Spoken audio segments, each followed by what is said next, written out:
Let's deactivate your Facebook account temporarily. If you want to take a break from Facebook, you can deactivate your Facebook account. As well as if you want to completely delete your account, you can select the second option. In this video, we are going to show you how to deactivate Facebook account. To start, you can use your original Facebook application. If you want, you can use Lite application or web version. In this video, I will show you how to do that thing using your Facebook application. After opening, tap the hamburger menu in the top right corner. Then either tap the setting icon or scroll down and tap settings and privacy. Then open settings. Then you will get this option called account center. Tap it to go forward. After that, you will have to select the second option, personal details, under account settings. Select that one. Here, select the last one, account ownership and control.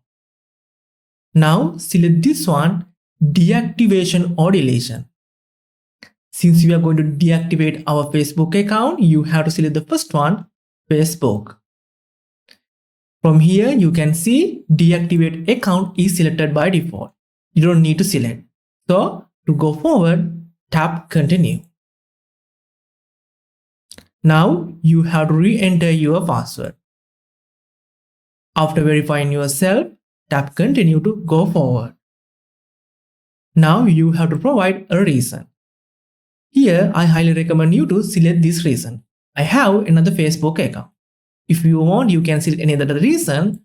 But if you want to get the same interface like for both of us, you can select I have another Facebook account. As well as they will ask less questions and suggestions if you select this reason.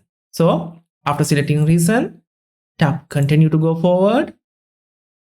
Then, you will see this message. Even if you deactivated your Facebook account, your Messenger account still will remain active. So, you have to deactivate your Messenger account separately. To deactivate your Facebook account, tap deactivate my account at the bottom. Then you will be logged out from Facebook account as well as your Messenger account still will remain active. If you want to deactivate your Messenger account too, click this end screen video and come on over. That's it for today. See you later. Bye bye.